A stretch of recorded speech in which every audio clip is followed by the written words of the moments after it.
Welcome, everyone. Today, we will discuss what would have happened if the Kingdom of Prussia annexed Bohemia after the Austro-Prussian War. Now, before starting the scenario, I would like to make an announcement. The channel has grown quite a lot, and we are quickly approaching the 2,000 subscriber mark. It means the world to me that you guys enjoy my videos, and I'll hopefully continue making more of them. We'll also be doing a 2,000 subscriber special where you guys can ask me the questions you want. Now, with all of that out of the window, let's get into today's scenario. First, we need to understand the history behind the two great powers. Both Austria and Prussia were two rival states in the Holy Roman Empire and later German Confederation. Austria started as a small archduchy in the 1400s, but in the coming years, the Austrian House of Habsburg grew to become the strongest dynasty in all of Europe, encompassing Austria, Bohemia, Hungary, large parts of Italy, the Netherlands, Spain, Portugal, and their vast colonial holdings. It became the first empire on which the sun never set. In the coming years, the Habsburgs lost most of these crowns, but still remained a great power, now focused more on their Danubian holdings, which after the Napoleonic Wars became the main center of the Habsburg dynasty. In the coming decades, unrest would grow inside the Austrian Empire.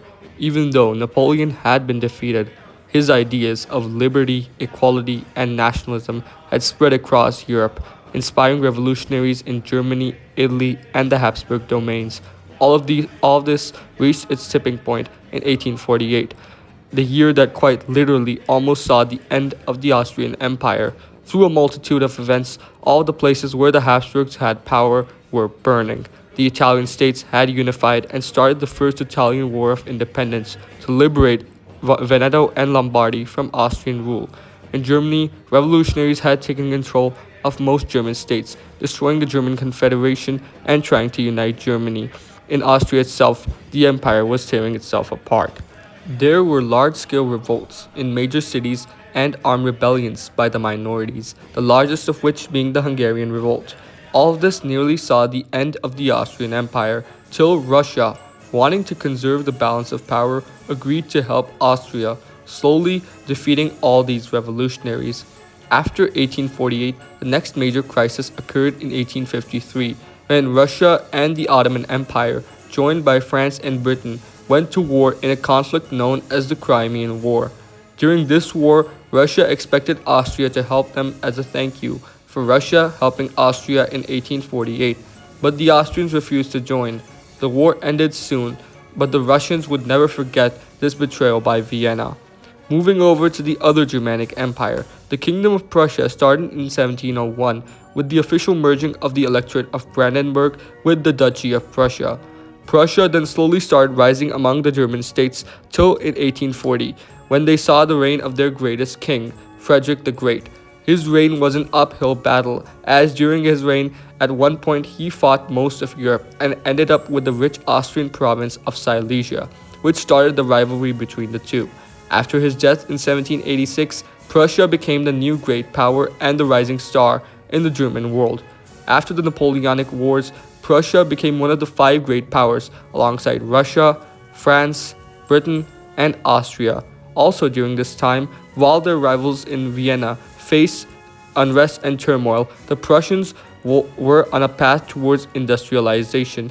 During this time, they also tried undermining Austrian control over the German states through projects like the Zollverein, which was a customs union established in 1834 to manage tariffs and create free trade among members. This importantly did not include Austria.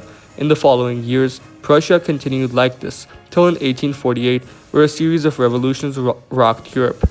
The German revolutionaries in Frankfurt offered the crown of Germany to Prussian King Frederick William IV, who refused to accept the crown from the gutter. This resulted in the collapse of the Frankfurt Parliament, and Prussia subsequently established the Erfurt Union to create a federation with the German states. This was stopped by Russia and Austria, and we then returned to the status quo. Now, this is where our stories converge.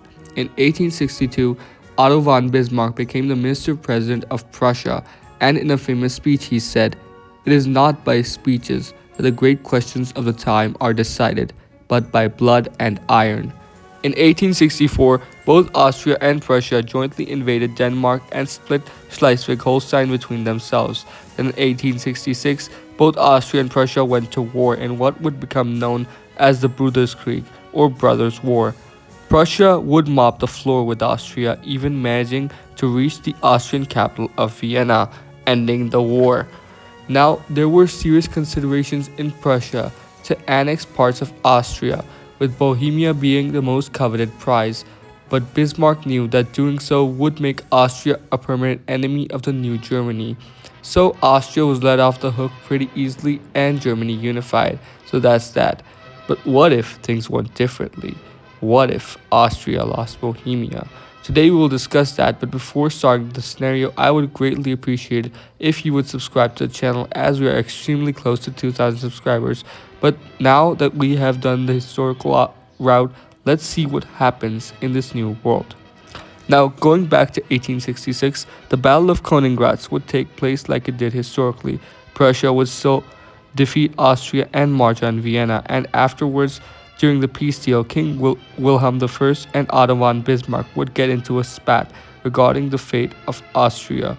The king and his generals wanted to annex the region of Bohemia, while Bismarck was against the idea, even threatening to jump off the balcony if the king went through with it. Here we would have Bismarck concede. He knew that this decision would alter his plans, but he would have to change them a bit now for the sake of his country. So the war ends and Prussia just annexed Bohemia into the North German Confederation, the most industrialized region of the Austrian Empire, with a sizable German population, would now be in Prussian hands. Now it depends on how they manage the region. If they continue with a policy of Germanization, then that could result in unrest in the region, while if they allow the Czech people to speak their language, then that could reduce the unrest in the region, while in the long term it could also embolden them to seek greater rights. Austria, on the other hand, would be devastated by this loss. Not only would they have lost Venice to the Italians, but they also lost their richest province, which had sizable German minorities, and the Hungarians would notice all of this. Now, the Hungarians would have a narrow majority in the empire, but they would still be underrepresented, which would result in a storm brewing in the empire that could explode sooner or later. Going back to Prussia, they would be in a pretty good position, but their massive expansion would draw suspicion from the other great powers, particularly France. Napoleon III would fear Prussia even more and, like historically, would try to purchase Luxembourg in 1867, which, after a masterstroke of diplomacy by Bismarck, would fail. In 1868, the Glorious Revolution in Spain would overthrow Queen Isabel II of the region. Her son was not considered as her successor as the revolutionaries thought. He was influenced too much by his mother. But among the list of candidates was Prince Leopold of Hohenzollern, the relative of King Wilhelm I of Prussia. Now, for obvious reasons, Napoleon III was vehemently opposed to this. Bismarck knew this, but he also knew that he needed Napoleon to declare war as to not be seen as the aggressor. But he also knew allying with Spain would draw suspicion from the other great powers, so he would back off for now, letting France take this win. Now in 1870, a small affair would sour relations between France and Prussia till in 1871, when France declares war on Prussia, starting the Franco-Prussian War. The war goes on like it did historically. Napoleon III is captured, Paris is occupied, and a larger Germany is created. In the aftermath of all this, the Europe here is pretty similar to our own timeline, but in 1873, something happens in Austria. The country would have been in a state of unrest for quite some time now, but while they did offer a compromise to the Hungarians, they rejected it, not wanting to spend any more time under Habsburg domination and recognizing that this is their only chance to break free. The Austrian Civil War would begin in the subsequent year, and by 1875, the situation would be so tense as the great powers scrambled to decide what to do. At the same time, revolts break across the Ottoman Empire as the Balkan minorities too tried their hand at liberation from the Turks. The situation has now turned into a repeat of 1848, with the Austrian Empire at death's door. Only one great power would be benefiting from all this, that being Russia. In 1876, the Russians would launch an invasion of Galicia, which would be condemned by the other great powers. At the same time, the Hungarians and Russians would deal defeat after defeat to the Austrians, shattering their army, and in the following year, resulting in the full collapse of the Austrian Empire, as Italy also joins in to gain their claimed territory. Germany would send troops to Vienna to maintain order, while in the months following, Russia would invade the Ottoman Empire in 1878.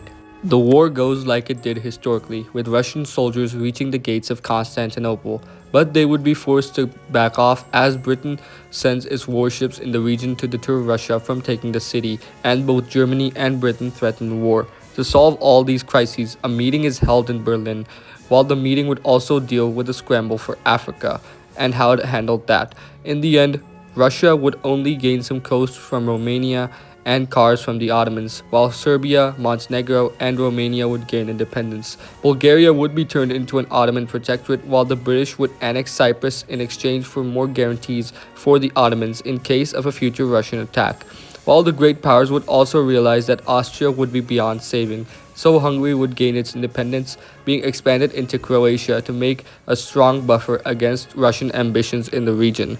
Russia itself would annex Galicia, with Italy annexing parts of Tyrol, Istria, and Dalmatia, with Austria being reduced to a rump state with no industry, coastline, or farmland, and so would join the German Empire, with the Archduke of Austria now being under the thumb of the Emperor in Berlin. After a year of setting up these new borders, the great powers would return again, this time to discuss the fate of Africa.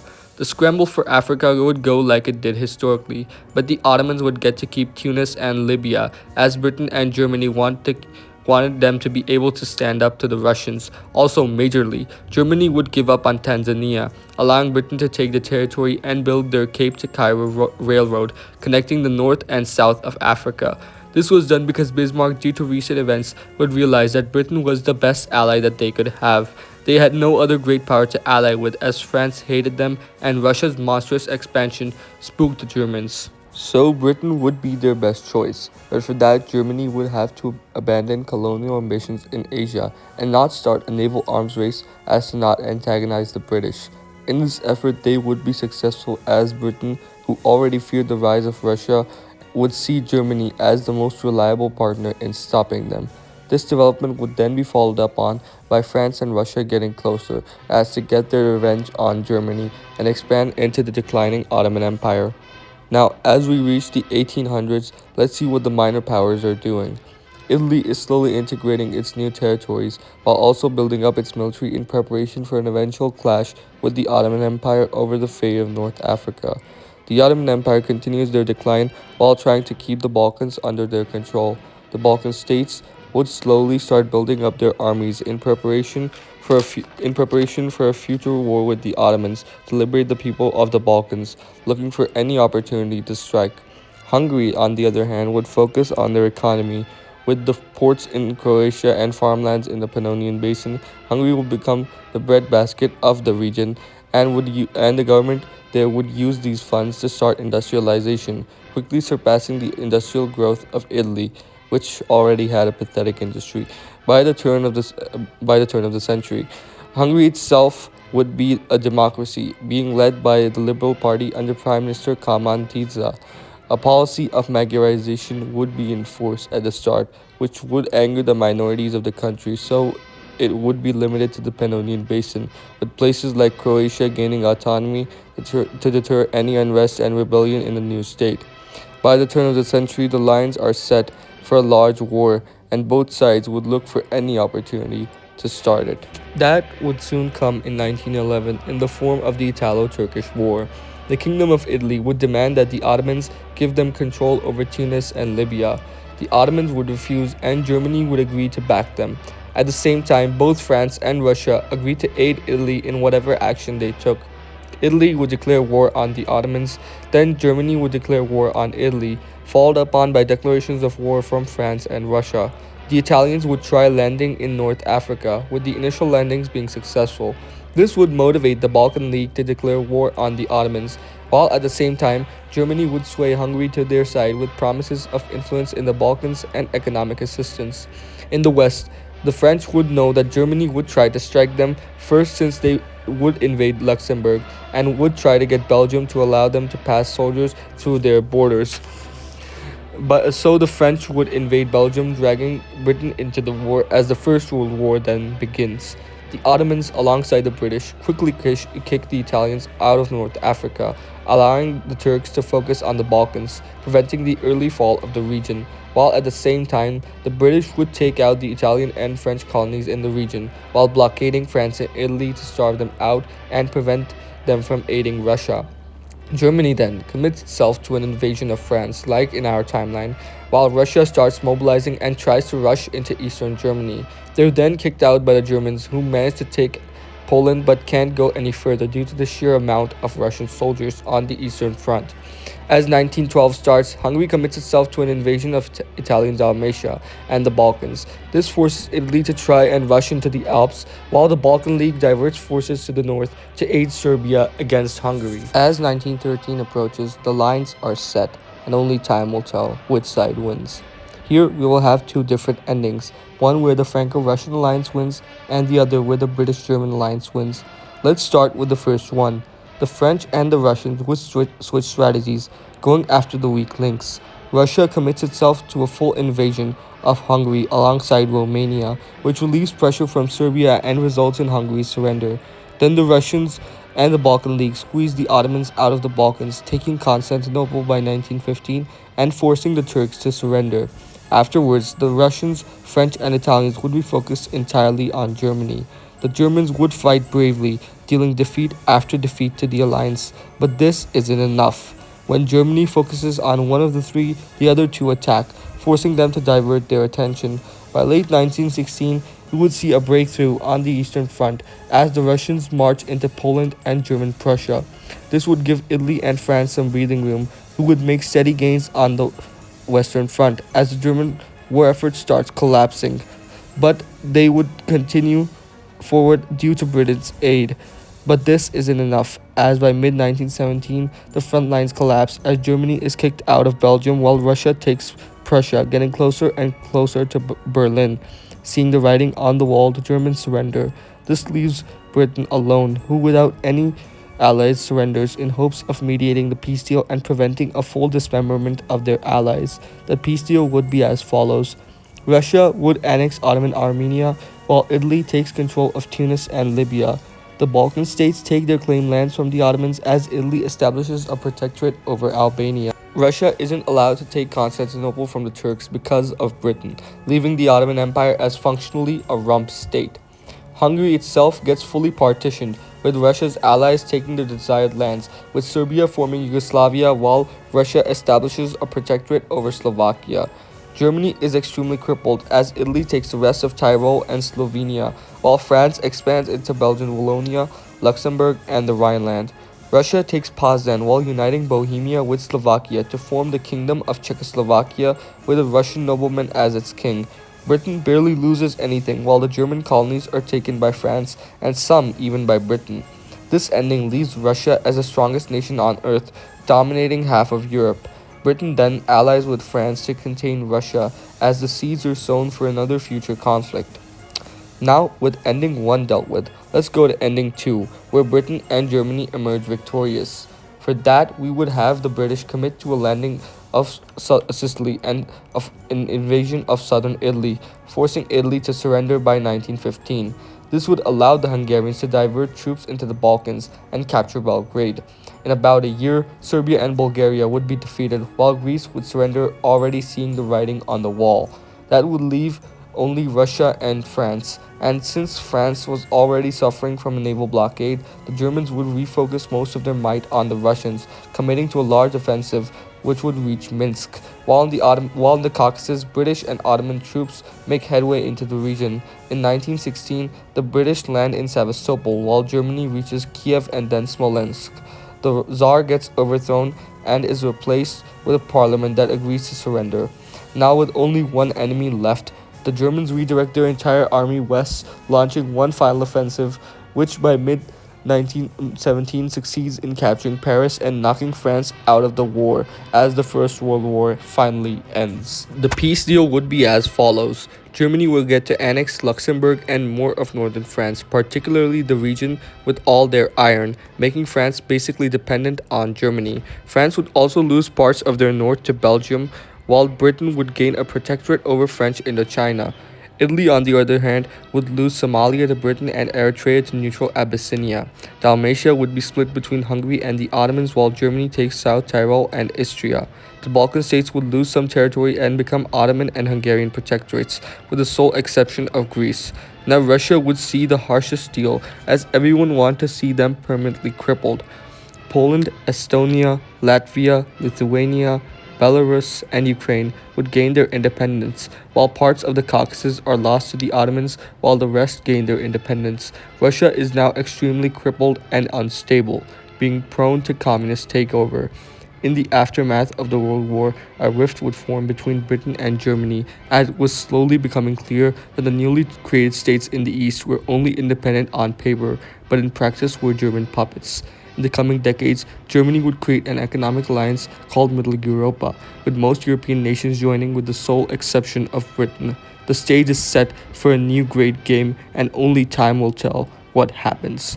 But that's it for today's video. Be sure to like and subscribe and leave your thoughts in the comments down below. I love reading them.